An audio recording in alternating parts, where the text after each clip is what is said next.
മേയറാക്കാത്തതിൽ എനിക്ക് വിഷമമില്ല, പക്ഷേ സ്വല്പം ദുഃഖമുണ്ട്. തദ്ദേശ തെരഞ്ഞെടുപ്പിന് മുമ്പ് തന്നെ വി ഡി സതീശൻ മേയർ സ്ഥാനാർത്ഥിയായി ഉയർത്തിക്കാണിച്ച ദീപ്തി മേരി വർഗീസ് തന്നെ മേയറാക്കില്ല, ആ 2 ടേമിലും പരിഗണിക്കില്ല എന്ന് DCC അധ്യക്ഷന്റെ ആ പ്രഖ്യാപനത്തിന് ശേഷം ഇന്നലെ മാധ്യമങ്ങളെ കണ്ടു പറഞ്ഞത് ആദ്യം നമുക്കൊന്ന് കാണാം. അവർ പറയുന്നു, ഞാനൊരു കോൺഗ്രസ്സുകാരിയാണ്, പദവികളൊന്നും ഞാൻ ആഗ്രഹിക്കുന്നില്ല, എനിക്ക് പദവികളിലൊന്നും വലിയ താല്പര്യമൊന്നുമില്ല, ഒന്നുമില്ലെങ്കിലും ഞാൻ പ്രവർത്തിക്കും, എനിക്ക് ആരോടും പരാതിയും പരിഭവവും ഒന്നുമില്ല എന്ന് പറയുമ്പോൾ തന്നെ അവർ കൃത്യമായി കുത്തേണ്ടവർക്കെല്ലാം നന്നായി കുത്തുന്നുണ്ട്. അവരുടെ പരാതിയും പരിഭവവും വിഷമവും എല്ലാം അവർ തുറന്നു പറയുന്നുണ്ട്. അവർ കൃത്യമായി പറയുന്നു, KPCCയുടെ മാനദണ്ഡങ്ങൾ പാലിച്ചിട്ടില്ല, കോർ കമ്മിറ്റി കൂടിയിട്ടില്ല, അതുപോലെ KPCC ജനറൽ സെക്രട്ടറി എന്ന പദവിയുള്ളവർക്ക് പ്രത്യേക ആനുകൂല്യങ്ങളൊക്കെ നൽകുമെന്ന് പറഞ്ഞത് കണക്കിലെടുത്തിട്ടില്ല. അങ്ങനെ നിരവധി പരാതികളും അവർ പറയുന്നു. അങ്ങനെ എനിക്കങ്ങനെ പരാതിയും പരിഭവം ഒന്നുമില്ലെങ്കിലും എനിക്കെല്ലാം ഉണ്ട് എന്നവർ പറയാതെ പറയുകയാണ്. ദീപ്തിയുടെ കഴിഞ്ഞ ദിവസത്തെ പ്രതികരണം കണ്ട ശേഷം ഉടൻ മടങ്ങി വരാം. AI ഗ്രൂപ്പുകൾ വെട്ടിയ തരത്തിലുള്ള കാര്യങ്ങളൊക്കെയാണ് വന്നിരുന്നത്. അല്ല, അത് എങ്ങനെയാണെന്ന് ഞാൻ പറഞ്ഞല്ലോ, ഞാനത് വിശദമായിട്ട് അറിഞ്ഞതിന് ശേഷം പ്രതികരിക്കാം. ഇതുമായി ബന്ധപ്പെട്ടിട്ട് ഇപ്പോൾ DCC പ്രസിഡന്റ് അടക്കം പറഞ്ഞിരിക്കുന്നത് എല്ലാ നോംസും പാലിച്ചാണ് ഒരു 2 ആളുകളെ മേയറാക്കി തിരഞ്ഞെടുത്തിരിക്കുന്നതാണ്. അപ്പം ഇതിലിപ്പോൾ KPCC ഇറക്കിയ ഒരു സർക്കുലർ അടക്കം ഉണ്ട്. ആ സർക്കുലർ വയലേറ്റ് ചെയ്തു എന്നൊരു തോന്നലുണ്ടോ താങ്കൾക്ക്? അല്ല, KPCC ഇറക്കിയ സർക്കുലറിൽ വളരെ വ്യക്തമായി പറയുന്നുണ്ട്, തർക്കമുണ്ടായാൽ, ഒന്നിലധികം പേരുണ്ടായാൽ അത് തീരുമാനിക്കേണ്ടത് KPCCക്ക് വിടലാണ് ചെയ്യേണ്ടത്. അല്ല എന്നുണ്ടെങ്കിൽ ഒരു നിരീക്ഷകൻ, KPCC പറയുന്ന ഒരു നിരീക്ഷകൻ വന്ന് കഴിഞ്ഞ കാലങ്ങളിലൊക്കെ ചെയ്തതുപോലെ, കഴിഞ്ഞ പ്രാവശ്യം സൗമിനി ജയനും ഇതുപോലെ ഷൈനിയും തമ്മിലൊരു പ്രശ്നം ഉണ്ടായപ്പോൾ അന്ന് നിരീക്ഷകനായിരുന്നു വന്ന് ചെയ്തത് KPCC-ന്ന്. അപ്പം അത്തരത്തിലൊരു പ്രൊസീഡിങ്സ് ഇവിടെ നടന്നിട്ടില്ല. പകരം മുൻ മന്ത്രി ശ്രീ ഡൊമിനിക് പ്രസന്റേഷനും GCDയുടെ മുൻ ചെയർമാൻ ശ്രീ N വേണുഗോപാലും ഇരുന്ന് DCC പ്രസിഡന്റ് സാന്നിധ്യത്തിലായിരുന്നു ആളുകളോട് പരസ്യമായി ചോദിച്ചത്. പ്രതിപക്ഷ നേതാവ് ഇക്കാര്യത്തിൽ ഒരു ഇതെടുത്തില്ല. പ്രതിപക്ഷ നേതാവ് എങ്ങനെയുള്ള സമീപനമാണ് സ്വീകരിച്ചിരുന്നത്? താങ്കൾ തന്നെ നേരത്തെ സൂചിപ്പിച്ചിരുന്നു, പ്രതിപക്ഷ നേതാവ് അടക്കം ഇക്കാര്യങ്ങൾ പരിശോധിച്ച് തീരുമാനിക്കും എന്നൊക്കെ. അല്ല, യഥാർത്ഥത്തിൽ പ്രതിപക്ഷ നേതാവിനാണ് ഇതിന്റെ ചാർജുള്ള ആള്. അദ്ദേഹമാണ് മറുപടി പറയേണ്ടത്, ഞാനല്ല മറുപടി പറയേണ്ടത്. സംഭവിച്ചതിൽ മറുപടി പറയണം പ്രതിപക്ഷ നേതാവ്. അദ്ദേഹം പ്രതിപക്ഷ നേതാവ് പറയട്ടെ, എന്താണെന്ന് എനിക്കറിയില്ല, എന്നോടൊന്നും കമ്മ്യൂണിക്കേറ്റ് ചെയ്തിട്ടില്ല. ഞാൻ അദ്ദേഹത്തെ ഏതാനും കുറച്ച് മുമ്പ് വിളിച്ചിരുന്നു. അപ്പോൾ എന്നോട് നമുക്ക് ആലോചിക്കാം, പറയാമെന്നല്ലാതെ വേറെ പ്രത്യേകിച്ചൊന്നും ഒരു കമ്മ്യൂണിക്കേഷനും എന്നോട് ഒരു കാര്യം, ഇപ്പം ഈ N വേണുഗോപാല് ഡൊമിനിക് പ്രസന്റേഷൻ 2 പേരാണ് തീരുമാനിച്ചിരിക്കുന്നത്. അവർ പുറത്തു പറഞ്ഞിരിക്കുന്ന ഒരു കണക്ക്, ഇത്ര പേരാണ് കൗൺസിലർമാരാണ് പിന്തുണച്ചതെന്നുള്ള ഒരു, അത് വിശ്വസനീയമാണോ?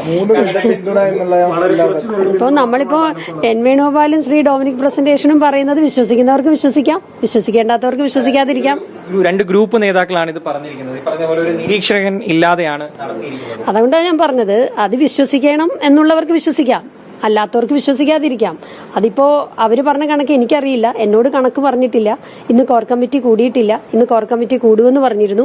ഇന്നലത്തെ ഈ അഭിപ്രായത്തിന് ശേഷം, പാർലമെന്ററി പാർട്ടി അംഗങ്ങളുടെ അഭിപ്രായത്തിന് ശേഷം നമുക്ക് കോർ കമ്മിറ്റി കൂടി ഒരു പൊളിറ്റിക്കൽ ഡിസിഷനിലേക്ക് വരാം എന്നായിരുന്നു DCC പ്രസിഡന്റ് കോർ കമ്മിറ്റി അംഗങ്ങളോട്, ഞാൻ ഉൾപ്പെടെയുള്ള അംഗങ്ങളുടെ അടുത്ത് പറഞ്ഞത്. അദ്ദേഹം ആരെയാണ് ബന്ധപ്പെട്ടത്, എങ്ങനെയാണ് ബന്ധപ്പെട്ടതെന്നുള്ളത് എനിക്കറിയില്ല, എന്നോടൊന്നും പറഞ്ഞിട്ടില്ല. ഞാനിപ്പോ ഇന്നിപ്പോ ഇത്രയും നേരം ചോദിച്ചിട്ടും കോർ കമ്മിറ്റി ഇല്ലേന്ന് ഞാൻ ചോദിക്കുമ്പോൾ അത് വരട്ടെ, പറയാമെന്ന് മാത്രമേ എന്നോട് പറഞ്ഞിട്ടുള്ളൂ. ഹിഡൻ അജണ്ട നടപ്പാക്കി എന്നാണോ താങ്കൾക്ക് തോന്നുന്നത്? കാരണം ഒരു തർക്കം വന്നാൽ നിരീക്ഷകൻ വേണം, ഇത് അങ്ങനെ നിരീക്ഷകൻ ഇല്ലാതെ. അതെ, നിരീക്ഷകൻ വന്നിട്ടില്ല. ഇവിടെയുള്ള ആളുകൾ തന്നെ 2 പേരായിരുന്നു അതിൻ്റെ അകത്ത് ചോദിച്ചത്. അത് എന്നെ സംബന്ധിച്ച് KPCC എന്ത് തീരുമാനമെടുക്കുന്നോ അതിനൊപ്പമായിരിക്കും ഞാൻ, അതിൻ്റെ അകത്ത് യാതൊരു സംശയവുമില്ല. സർക്കുലർ വായിച്ച മനസ്സിലാവുന്ന ഒരു സീനിയർ നേതാവിന് തന്നെ മേയർ സ്ഥാനം കൊടുക്കണമെന്നാണ്. താങ്കളാണ് ഈ പറഞ്ഞതിൽ ഇപ്പോൾ സീനിയർ ആയിട്ടുള്ള KPCC ജനറൽ സെക്രട്ടറിയാണ്. അങ്ങനെ ഒരു നേതാവ് താങ്കളെ തഴഞ്ഞതായിട്ട് തന്നെ താങ്കൾക്ക് തോന്നുന്നു? അല്ല, KPCC ഉന്നത തലത്തിലിരിക്കുന്ന നേതാക്കന്മാർ മത്സരിച്ചിട്ടുണ്ടെങ്കിൽ അവർക്കൊരു പ്രാധാന്യം കൊടുക്കണമെന്ന് സർക്കുലറിൽ പറഞ്ഞിട്ടുണ്ട്. അത് ചെയ്യേണ്ട ആളുകളാണ് ചെയ്യേണ്ടത്. ഇതിന് മറുപടി ഞാനല്ല പറയേണ്ടത്, അത് ചാർജുള്ളവരാണ് പറയേണ്ടത്. അല്ല, ഇപ്പൊ അനൗൺസ് ചെയ്തെങ്കിൽ പിന്നെ നമ്മൾ അങ്ങനെ വിചാരിക്കേണ്ടി വരുമല്ലോ. അതെന്താണെന്നുള്ളത് എനിക്കറിയില്ല. അതിൻ്റെ അകത്ത് എന്താണ് പിന്നെ എന്നോട് പറയാത്തതെന്നും എനിക്കറിയില്ല. അതിനെല്ലാം മറുപടി പറയേണ്ടത് അത് തീരുമാനിച്ച ആളുകളാണ്. എനിക്ക് അതിൻ്റെ അകത്ത് പ്രത്യേകമായിട്ട് ഒരു പരിഭവവുമില്ല, ഒരു പ്രശ്നവുമില്ല. KPCC എന്ത് തീരുമാനിക്കുന്നു, ഞാനിപ്പോൾ KPCC പ്രസിഡന്റുമായിട്ട് സംസാരിച്ചിരുന്നു. അദ്ദേഹത്തോട് ഞാൻ ഇന്ന കാര്യങ്ങൾ, നോംസിന്റെ കാര്യങ്ങൾ പാലിക്കപ്പെട്ടിട്ടില്ല എന്ന് പറഞ്ഞിട്ടുണ്ട്. സമവായത്തിൽ എത്തിയില്ലെങ്കിൽ KPCC ഇടപെടുന്നാണ് പറഞ്ഞിരുന്നത്. പക്ഷേ ഇപ്പോൾ നേതാക്കൾ തിടുക്കപ്പെട്ട് ഇന്ന് വൈകുന്നേരത്തിനുള്ളിൽ ഒരു തീരുമാനം അങ്ങ് പ്രഖ്യാപിക്കുക. അതൊക്കെ KPCC പ്രസിഡന്റ് ഏറ്റവും ഉത്തരവാദിത്തപ്പെട്ട ആളുകളായിരുന്നല്ലോ കൊച്ചി നഗരസഭയുടെ ചാർജ് ഉണ്ടായിരുന്നത്. അദ്ദേഹം പറയട്ടെ, എനിക്കറിയില്ല എന്തുകൊണ്ട് ഇത്തരം തീരുമാനം വന്നു എന്നുള്ളത് അദ്ദേഹമാണ് പറയേണ്ടത്. അത് ഞാൻ പറയുന്നില്ല. എറണാകുളത്തെ ഗ്രൂപ്പ് നേതാക്കളുടെ അവരുടെ ഒരു ഹിഡൻ അജണ്ട തന്നെ നടപ്പാക്കുകയാണെന്ന് തോന്നുന്നുണ്ടായിരുന്നു. ഇതിലെന്തായാലും KPCC പറഞ്ഞ പ്രധാനപ്പെട്ട 2-3 നോംസ് ചെയ്തതായി കാണുന്നില്ല. അത് നമുക്ക് ഇപ്പൊ ഞാൻ പറയാതെ തന്നെ എല്ലാവർക്കും മനസ്സിലാകാവുന്നേ ഉള്ളൂ. നോംസ് എന്ന് പറയുന്നത് വളരെ എല്ലാവരും പരസ്യമായിട്ട് നമ്മൾ ചർച്ച ചെയ്ത ഒരു കാര്യമാണ്. അതിൻ്റെ അകത്ത് 2-3 നോംസ് ഉണ്ടായിരുന്നു. അത് പാലിക്കപ്പെട്ടിട്ടില്ല. അതിൻ്റെ അകത്ത് കോർ കമ്മിറ്റി ഇപ്പോ ഇന്ന് വിളിക്കുമെന്ന് പറഞ്ഞതും വിളിച്ചിട്ടില്ല. ഇന്ന് വിളിക്കുമെന്ന് പറഞ്ഞ കോർ കമ്മിറ്റി വിളിച്ചു. ഏതൊക്കെയാണ് തെറ്റിച്ചതെന്ന് ഒന്നുകൂടെ ഒന്ന് വിശദമാക്കാം. പ്രത്യക്ഷത്തിൽ തെറ്റി എന്ന് താങ്കൾക്ക് തോന്നുന്നത്? അല്ല, അതില് തർക്കമുണ്ടായാൽ KPCCക്ക് വിടണമെന്ന് പറഞ്ഞിട്ടുണ്ടായിരുന്നു. പിന്നെ ഒന്നിലധികം ആളുകൾ അവകാശവാദം ഉന്നയിച്ചാൽ തർക്കമുണ്ടായാൽ KPCCക്ക് വിടണമെന്ന് പറഞ്ഞിട്ടുണ്ടായിരുന്നു. അതുപോലെ തന്നെ പരിഗണന കൊടുക്കണമെന്ന് പറഞ്ഞിട്ടുണ്ടായിരുന്നു. അതുപോലെ തന്നെ ഈ 2-3 ആളുകൾ വരുമ്പോൾ അത് തീരുമാനിക്കേണ്ടത് KPCCയുടെ ഭാഗത്തുനിന്നൊരു നിരീക്ഷകൻ വന്നിട്ടായിരുന്നു അത് മോണിറ്റർ ചെയ്യേണ്ടത്. അല്ലാതെ ഇവിടെ ലോക്കലായിട്ടുള്ള ആളുകൾ ഇപ്പോൾ പല ആളുകളോടും പല കൗൺസിലർമാരെയും അവരെ നിർത്തിയിരിക്കുന്ന ആളുകൾ തന്നെയാണ് വന്ന് അഭിപ്രായം എടുത്തിരിക്കുന്നത്. അതൊക്കെ അതെ അവർ നിർത്തിയിരിക്കുന്ന ആളുകൾ തന്നെ അഭിപ്രായം എടുക്കുമ്പോൾ അവർക്ക് സ്വതന്ത്രമായ ഒരു അഭിപ്രായം പറയാൻ പറ്റില്ലല്ലോ. അത് നമുക്ക് സ്വാഭാവികമായിട്ട് ചിന്തിക്കാവുന്ന കാര്യമാണ്. പക്ഷെ എന്തൊക്കെ പറഞ്ഞാലും ഇതിലൊന്നും എനിക്ക് യാതൊരു പരിഭവമില്ല. ഇത് ഞാൻ പ്രവർത്തിച്ചുകൊണ്ടേയിരിക്കും. ഞാൻ KPCC ജനറൽ സെക്രട്ടറി എന്നുള്ള നിലയ്ക്ക് എല്ലാ പിന്തുണയും KPCCക്കും DCCക്കും ഒക്കെ ഉണ്ടാവും. എന്റെ ഭാഗത്ത് നിന്ന് തീരുമാനം എടുക്കേണ്ട ആളുകളാണ് അതിന്റെ ഔചിത്യം കാണിക്കേണ്ടതും അത് ഏത് രീതിയിൽ തീരുമാനം എടുക്കേണ്ടതെന്ന് ആലോചിക്കേണ്ടതും. കാര്യമായ പിന്തുണ ഉണ്ടായില്ല എന്നുള്ളതിനുള്ള താങ്കളുടെ മറുപടി എന്താണ്? ഈ 42 പേർ കോൺഗ്രസ്, അവരിൽ നിന്ന് താങ്കൾക്ക് കാര്യമായ പിന്തുണ ഉണ്ടായില്ല, വെറും നാമമാത്രമായിട്ടുള്ള ഒരു 3-4 പിന്തുണ ഉണ്ടോ എന്നുള്ളത് അത്തരത്തിലൊരു പ്രോസസ് നടന്നിട്ടില്ലല്ലോ. രഹസ്യമായി അപ്പൊ എനിക്ക് പിന്തുണയുണ്ടോ എന്നറിയണമെങ്കിൽ അങ്ങനെ രഹസ്യമായിട്ടൊരു പ്രോസസ്സ് നടത്തണമായിരുന്നു. ആളുകൾക്ക് സ്വതന്ത്രമായ അഭിപ്രായം പറയാൻ ഒരു അവസരം കൊടുക്കണമായിരുന്നു. എന്തിനാണ് അതിനെ ഭയപ്പെട്ടതെന്ന് ഞാനിപ്പോൾ ആലോചിക്കുകയാണ്. അങ്ങനെ ഒന്ന് രഹസ്യമായി അഭിപ്രായം രേഖപ്പെടുത്തിയാൽ, അപ്പൊ ഇന്നലെ അത്തരത്തിലൊരു ചർച്ചയുണ്ടായി, രഹസ്യമായി അഭിപ്രായം രേഖപ്പെടുത്തണം അംഗങ്ങൾ എന്ന് പറഞ്ഞപ്പോൾ അതിന് തയ്യാറായില്ല. അത് വേണ്ട, പരസ്യമായി തന്നെ മതി എന്നൊരു തീരുമാനത്തിൽ എത്തിയത് എന്തിനെ ഭയപ്പെട്ടിട്ടാണ് എന്നുള്ളത് എനിക്ക് മനസ്സിൽ തോന്നിയ ഒരു ആശങ്കയാണ്. KPCC എന്നൊരു നിരീക്ഷകൻ വന്നതിന് ശേഷമാണ് ഇവിടെ ഈ പറഞ്ഞ കൗൺസിലർമാരെ കേൾക്കണമെന്നാണ് സർക്കുലറിൽ ഉള്ളത്. പക്ഷേ ഇപ്പോൾ നിരീക്ഷകൻ വന്നിട്ടില്ല. ഇവിടെ 2 ഗ്രൂപ്പ് നേതാക്കളാണ്, ഡൊമിനിക് പ്രസന്റേഷനും വേണുഗോപാലും.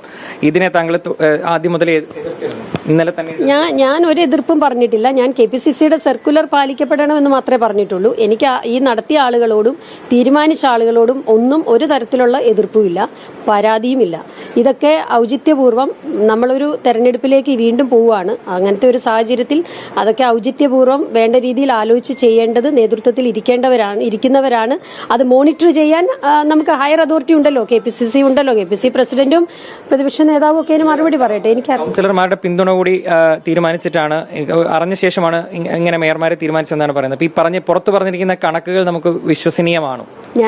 ഞാനതുകൊണ്ട് തന്നെ പറഞ്ഞല്ലോ, വിശ്വസിക്കേണ്ടവർക്ക് വിശ്വസിക്കാം, വിശ്വസിക്കേണ്ടാത്തവർക്ക് വിശ്വസിക്കാം. അങ്ങയുടെ കാര്യത്തിൽ അങ്ങ് അത് വിശ്വസിച്ചുമായി ബന്ധപ്പെട്ട് എന്തെങ്കിലും അതൃപ്തി പ്രകടിപ്പിക്കുക അങ്ങനെ എന്തെങ്കിലും ചെയ്തിരുന്നു? എന്നോടൊന്നും ചോദിച്ചിട്ടില്ല. അങ്ങനെ എന്നോട് ടേമിനെ കുറിച്ച് യാതൊരു ചോദ്യങ്ങളും ആരും ചോദിച്ചിട്ടില്ല. യാതൊരു ചർച്ചയും ഇതുവരെ നടത്തിയിട്ടില്ല. എനിക്ക് കിട്ടിയിരുന്ന ഒരു ഇംപ്രഷൻ തീർച്ചയായിട്ടും KPCC ജനറൽ സെക്രട്ടറി എന്നുള്ള നിലയ്ക്ക് താങ്കൾക്ക് ഒരു വലിയ പരിഗണന തരും, പ്രഥമ പരിഗണന KPCC സർക്കുലറിൽ പറഞ്ഞ അതേ വാചകം തന്നെയാണ് എന്നോട് പറഞ്ഞിരുന്നത്. പിന്നെ അതിൽ നിന്ന് വ്യതിചലിക്കാനുണ്ടായ കാരണം എന്താണെന്നുള്ളത് അത് തീരുമാനിച്ച ആളുകളാണ് പറയേണ്ടത്. എനിക്കതിന് ഉത്തരം പറയാൻ പറ്റില്ല. നേരത്തെ പറഞ്ഞിരുന്നു പ്രതിപക്ഷ നേതാവ് ഉൾപ്പെടെ ഈ പാർട്ടിയുടെ ഏറ്റവും പ്രധാനപ്പെട്ട ആളുകൾ ഇരുന്നാണ് ഈ ക്രൈറ്റീരിയയും കാര്യങ്ങളൊക്കെ തീരുമാനിക്കും. അപ്പൊ അവരുടെ ഭാഗത്തുനിന്ന് മറ്റൊരു തീരുമാനം ഒരു തരത്തിൽ അല്ലെങ്കിൽ നീതിപൂർവ്വമായിട്ടുള്ള തീരുമാനം ഉണ്ടാകുമെന്നാണ് താങ്കൾ പറഞ്ഞത്. എവിടെയാണ് പാളിപ്പോയത്? പ്രത്യേകിച്ചും പ്രതിപക്ഷ നേതാവിനൊന്നും എന്താണ് അത്തരത്തിൽ ചില താല്പര്യങ്ങൾ ഉണ്ടായിരുന്നോ? ഞാൻ ഇനിയും പറയാൻ പോകുന്ന മറുപടി എല്ലാവരും ഇടണം എന്ന് ഞാൻ നിർബന്ധമായി പറയുകയാണ്. അതായത് ഇത് തീരുമാനിക്കുന്നത് ആരായാലും, തീരുമാനിക്കുന്നത് എന്തായാലും എന്നെ സംബന്ധിച്ച് അതൊരു പ്രശ്നമല്ല. അവർക്ക് എന്ത് വേണമെങ്കിൽ തീരുമാനിക്കാം. എന്നെ സംബന്ധിച്ച് ഞാൻ KPCC ജനറൽ സെക്രട്ടറി ആണെന്നുള്ള നല്ല ബോധ്യം എനിക്കുണ്ട്. എൻ്റെ തുടർ പ്രവർത്തനങ്ങൾ അങ്ങനെ തന്നെ ആയിരിക്കും. ആയ എല്ലാവർക്കും അഭിനന്ദനങ്ങൾ. കാറ്റഗറി തെറ്റിച്ചതും ക്രൈറ്റീരിയ തെറ്റിച്ചതും ആലോചിക്കേണ്ടത് KPCC പ്രസിഡന്റും ഉത്തരവാദിത്തപ്പെട്ടവരുമാണ്.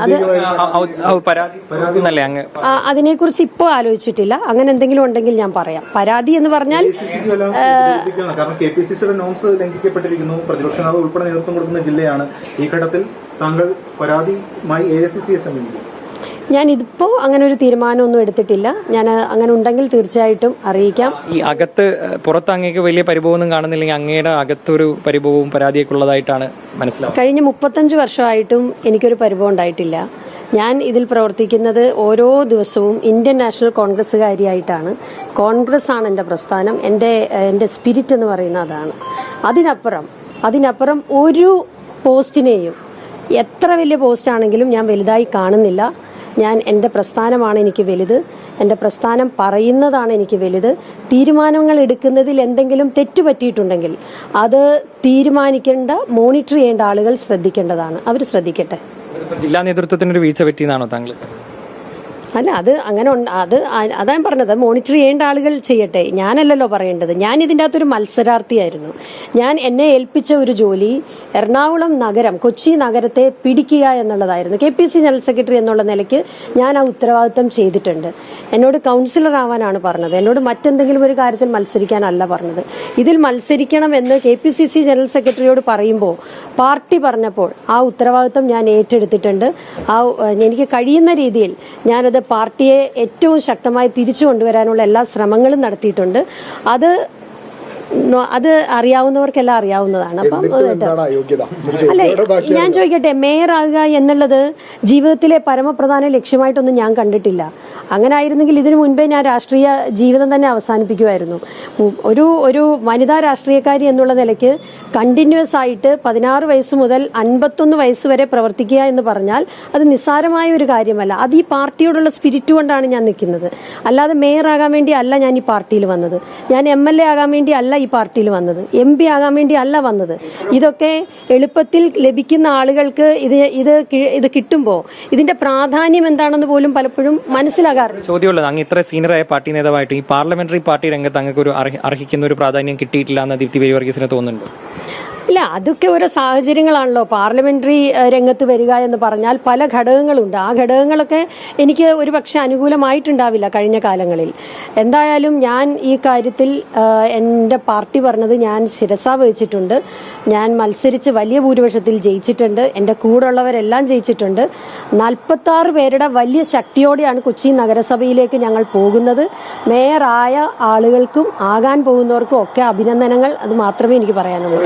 കാലത്തിനിടയിലെ സജീവ പ്രവർത്തനത്തിനിടയിൽ സ്വാഭാവികമായിട്ടും പാർലമെന്ററി രംഗത്തേക്ക് കൂടി അതുകൂടി പരിഗണിക്കേണ്ടതല്ലേ? ഞാൻ പറഞ്ഞല്ലോ, പാർട്ടിയിൽ പ്രവർത്തിക്കുക എന്നതിനപ്പുറം പാർലമെന്ററി രംഗത്ത് എന്തെങ്കിലും ആകുക എന്നുള്ളത് എൻ്റെ ഒരു ജീവിത ലക്ഷ്യമൊന്നുമല്ല. അത് നാളെയും ഞാൻ പ്രവർത്തിക്കും. ഇന്ന് എങ്ങനെയാണോ ഇപ്പം നിൽക്കുന്നത് അതുപോലെ തന്നെ ആയിരിക്കും നാളെയും പ്രവർത്തിക്കുന്നത്. എനിക്ക് എൻ്റെ പ്രസ്ഥാനമാണ് വലുത്.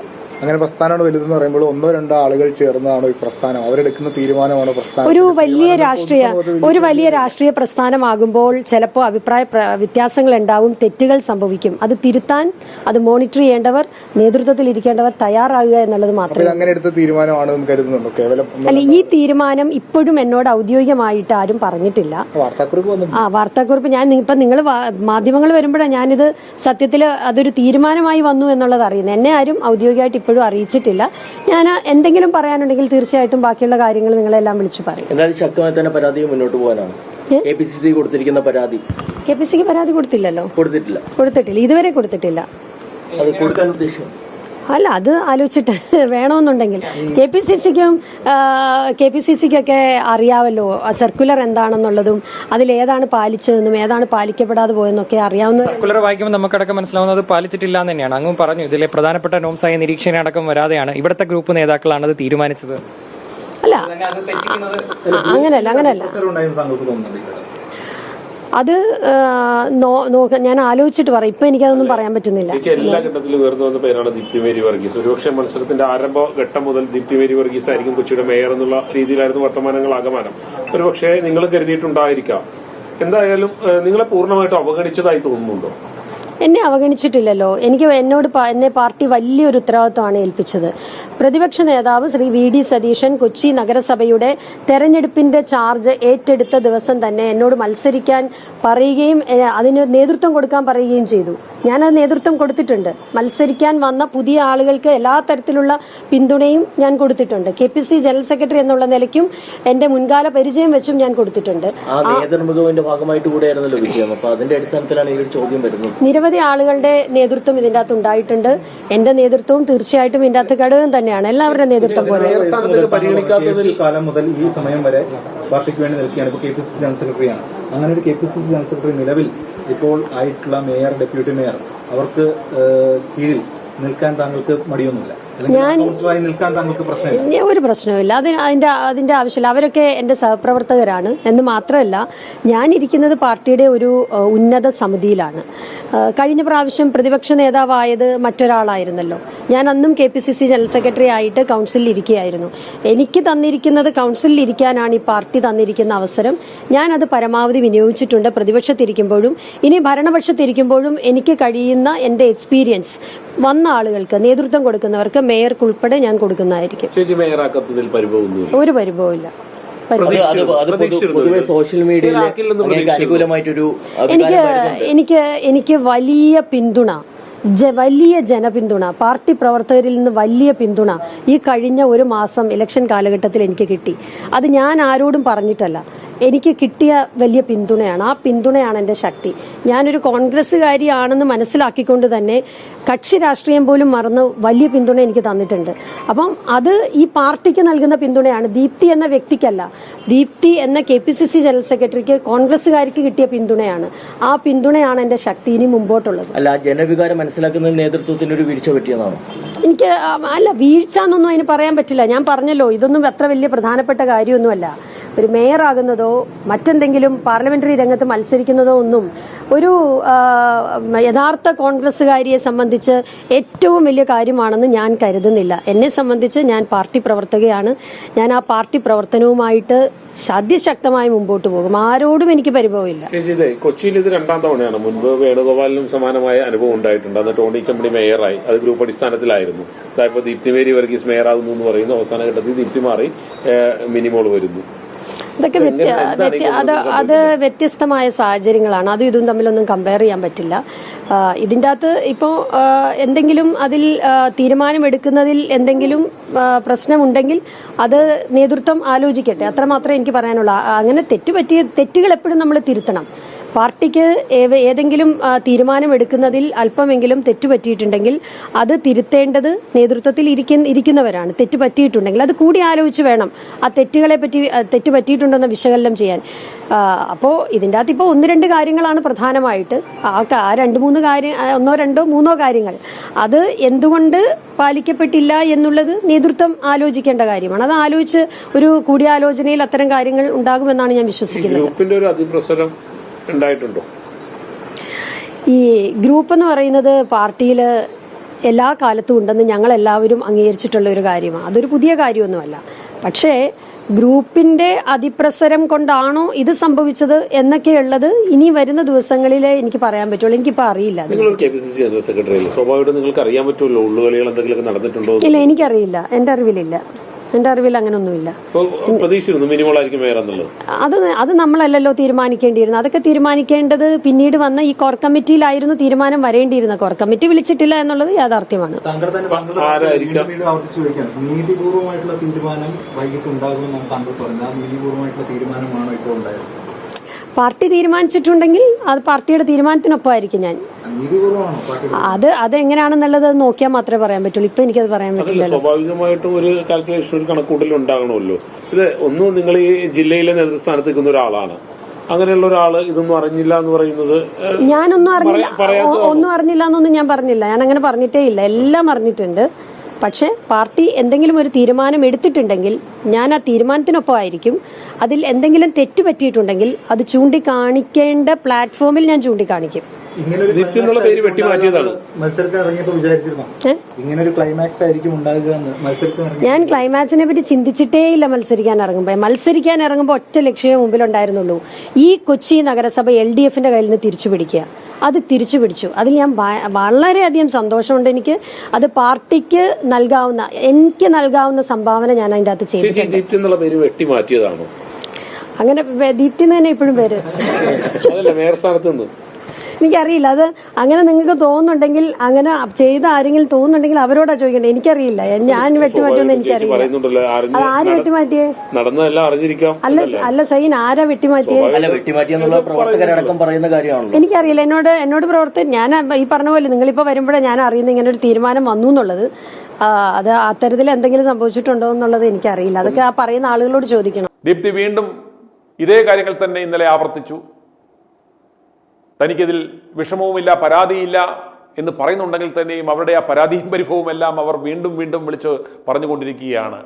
ഇവരെ അനുനയിപ്പിക്കുവാൻ പല ശ്രമങ്ങളൊക്കെ ഈ മുതിർന്ന നേതാക്കന്മാർ നടത്തുന്നുണ്ട്. കാരണം ദീപ്തി എന്തെങ്കിലും പറഞ്ഞാൽ ഇവന്മാരുടെ ചീട്ട് കീറുമെന്നറിയാം. അതുകൊണ്ട് ദീപ്തിയെ എങ്ങനെയെങ്കിലും ഒന്ന് അനുനയിപ്പിച്ച് കൊണ്ടുപോകാനുള്ള ശ്രമങ്ങളാണ്. അതുകൊണ്ട് പല പദവികളൊക്കെ കൊടുക്കുവാൻ ശ്രമിക്കുന്നുണ്ട്. കേക്കച്ചൻ തങ്ങളുടെ സിൽബന്ധികളോട് കഴിഞ്ഞ ദിവസം രഹസ്യമായി പറഞ്ഞത് ഇവരുടെ പാർലമെന്ററി കരിയർ അവസാനിച്ചു, ഇനി ഇവരെ മുന്നിൽ നിർത്തി കൊണ്ടുപോകുന്നത് അപകടമാണ്, വ്യക്തിപരമായും പാർട്ടിക്കും അത് ദോഷം ചെയ്യും ഇദ്ദേഹത്തിന്റെ അടുത്ത സുഹൃത്തുക്കളോട് ഇദ്ദേഹം പറയുകയുണ്ടായി. ഇനിയും സംഭവിക്കാൻ പോകുന്നത് വരുന്ന നിയമസഭാ തെരഞ്ഞെടുപ്പിൽ യാതൊരു കാരണവശാലും ഇവർക്ക് തൃക്കാക്കര കൊടുക്കാം എന്നൊക്കെ പറഞ്ഞ് തൃക്കാക്കരയിൽ വിജയിച്ചാൽ മന്ത്രിയാക്കാം എന്നൊക്കെ ഇവർക്ക് വാഗ്ദാനം കൊടുത്തിട്ടുണ്ട് അനുനയിപ്പിക്കുവാൻ. പക്ഷേ അതുണ്ടാകില്ല എന്ന് ഉറപ്പാണ്. അതുപോലെ സംഭവിക്കുവാൻ പോകുന്നത് ഇത് മാത്രമാണ്. ഇവർക്ക് ജബി മേത്തർ രാജ്യസഭാ പദവി ഒഴിയുമ്പോൾ ആ ഒഴിവിൽ ചിലപ്പോൾ ഒരുപക്ഷെ അന്ന് വലിയ വിവാദവും പ്രശ്നങ്ങളൊന്നും ഉണ്ടായില്ലെങ്കിൽ അവർക്ക് ഒരു രാജ്യസഭാ അംഗത്വം കൊടുത്ത് ഒതുക്കും. അത് മാത്രമേ ഉണ്ടാകാൻ സാധ്യതയുള്ളൂ. ഇനി പരാതിയും പരിഭവവും ഇല്ലാത്ത ദീപ്തി മേരി വർഗീസിന്റെ ആ പരിഭവങ്ങളിലേക്ക് എനിക്ക് ഒരു കാര്യത്തിൽ അഭിമാനമുണ്ട്. കൊച്ചി നഗരസഭയുടെ ഭരണം കഴിഞ്ഞ 5 വർഷത്തെ ഇടതുപക്ഷത്തിന്റെ ഭരണം അവസാനിപ്പിച്ച് UDFന് അത് പിടിക്കാൻ കഴിഞ്ഞതിൽ ചുക്കാൻ പിടിക്കാൻ ഞാനും കൂടി ഉണ്ടായിരുന്നു. ഞാനും അതിനൊപ്പം ഉണ്ടായിരുന്നു. അതുകൊണ്ട് തന്നെ ഞാൻ ഏറെ അഭിമാനത്തോടെയാണ് ഇപ്പോൾ നിൽക്കുന്നത്. എനിക്ക് മേയർ പദവി കിട്ടുമോ കിട്ടില്ലയോ എന്നുള്ളതൊക്കെ അതൊരു പ്രസക്തമായ കാര്യമാണെന്ന് ഞാൻ കരുതുന്നില്ല. അത് കിട്ടണമെന്ന് നേതൃത്വം ആലോചിച്ചിട്ടുണ്ടെങ്കിൽ അത് തരുമായിരുന്നു. പിന്നെ എന്തുകൊണ്ട് കിട്ടിയില്ല എന്നൊക്കെ ഉള്ളതോ അല്ലെങ്കിൽ പാർട്ടി പ്രോസസ്സ് നടത്തിയതിൽ എന്തെങ്കിലും വീഴ്ച ഉണ്ടായിട്ടുണ്ടോ എന്നുള്ളതൊക്കെ പാർട്ടിയുടെ നേതൃത്വം വിലയിരുത്തട്ടെ. എനിക്ക് അതിനെക്കുറിച്ച് പ്രത്യേകമായി ഒന്നും പറയാനില്ല. ദീപ്തിയെ വെട്ടാനുള്ള അജണ്ടയാണ് നടപ്പാക്കിയത്. അല്ല, അത് അദ്ദേഹം അതിന് മറുപടി പറയട്ടെ. അല്ല, കൊച്ചിയിലെ പവർ ഗ്രൂപ്പ് എന്ന് പറയുന്ന UDF നേതൃത്വമാണ്. കോൺഗ്രസിന്റെ നേതൃത്വം ഒരു പവർ ഗ്രൂപ്പ് ആണെന്നാണല്ലോ ഇപ്പൊ തെളിയിച്ചിരിക്കുന്നത്. UDF ഇത്രയും 46 സീറ്റുകൾ തിരിച്ചു പിടിക്കുക എന്ന് പറഞ്ഞാൽ അപ്രതീക്ഷിതമായി പോലും വലിയ ഷോക്കാണ് CPMന്റെ ചില സ്ഥലങ്ങളിൽ ഉണ്ടായിരിക്കുന്നത് അവർക്ക്. അപ്പോൾ അത് തിരിച്ചു പിടിക്കുക എന്നുള്ളത് തീർച്ചയായിട്ടും വലിയൊരു കാര്യമാണ്. KPCC നിരീക്ഷകർ വന്നില്ല എന്ന് പറയുന്ന ഒപ്പം തന്നെ അവിടെ ആ മീറ്റിംഗിൽ പങ്കെടുത്ത 2 പ്രധാനപ്പെട്ട ഗ്രൂപ്പ് നേതാക്കളാണ്. ഈ കണക്കടക്കം പുറത്തേക്ക് വന്നത് ഏത് വഴിയാണെന്ന് കണക്ക് എനിക്കറിയില്ല. കാരണം കണക്ക് ഞാൻ കണ്ടിട്ടില്ല, എന്നെ കാണിച്ചിട്ടില്ല, കോർ കമ്മിറ്റിയും കണ്ടിട്ടില്ല. എനിക്ക് അതുകൊണ്ട് അതിനെപ്പറ്റി അറിയില്ല. അങ്ങനെ ഒരു കണക്ക് ആരെങ്കിലും പറഞ്ഞിട്ടുണ്ടെങ്കിൽ ആ കണക്ക് പറഞ്ഞ ആളോട് അതൊന്ന് വിശദീകരിക്കാൻ പറയണം. അതായിരിക്കും നല്ലത്. പങ്കെടുക്കാത്ത യോഗത്തിൽ 2 ഗ്രൂപ്പ് നേതാക്കളെ വെച്ച് തീരുമാനമെടുത്തതിൽ തന്നെ ഗുരുതരമായ വീഴ്ച DCCക്ക് സംഭവിച്ചിട്ടില്ലേ?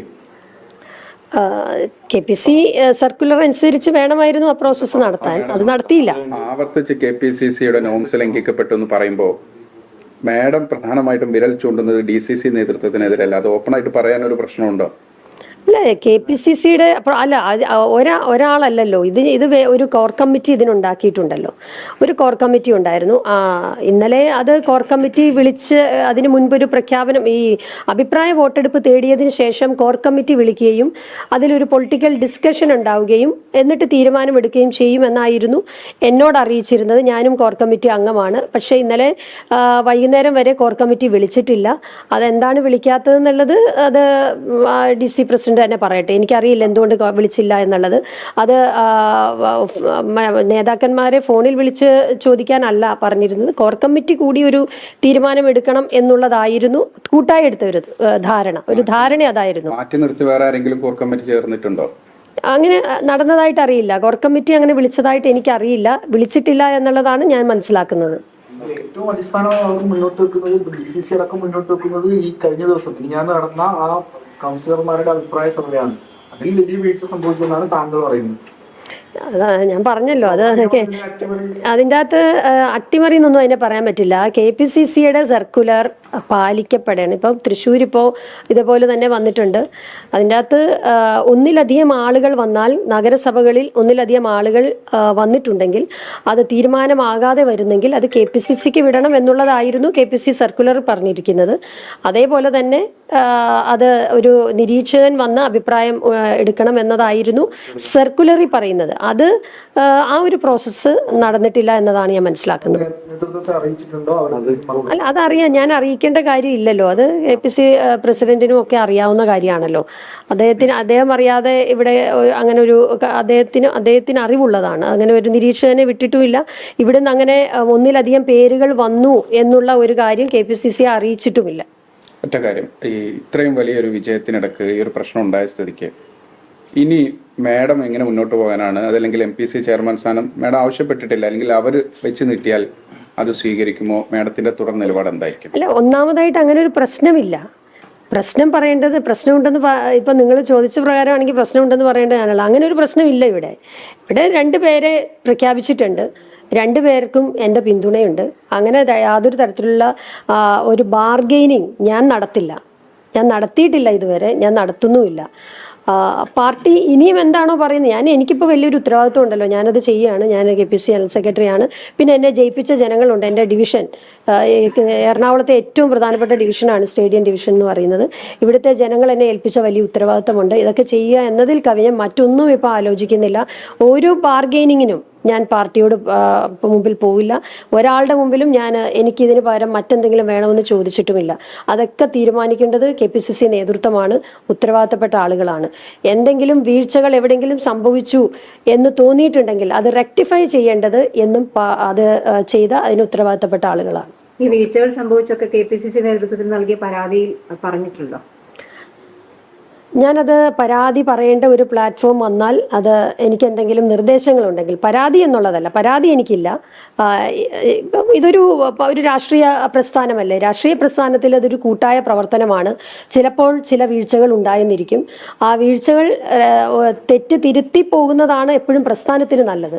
അങ്ങനെ വീഴ്ചകൾ സംഭവിച്ചിട്ടുണ്ട് എന്ന് തോന്നേണ്ടത് അത് ചെയ്ത് അതിന് നേതൃത്വം കൊടുത്ത ആളുകളാണ്. അവരാണത് ചെയ്യേണ്ടത്. എന്തായാലും ഒരു കാര്യത്തിൽ എനിക്ക് മറ്റൊരു കാര്യത്തിൽ പരാതിയില്ല. എനിക്കിത് നിഷേധിച്ചു എന്ന് ഞാൻ പറയുന്നില്ല.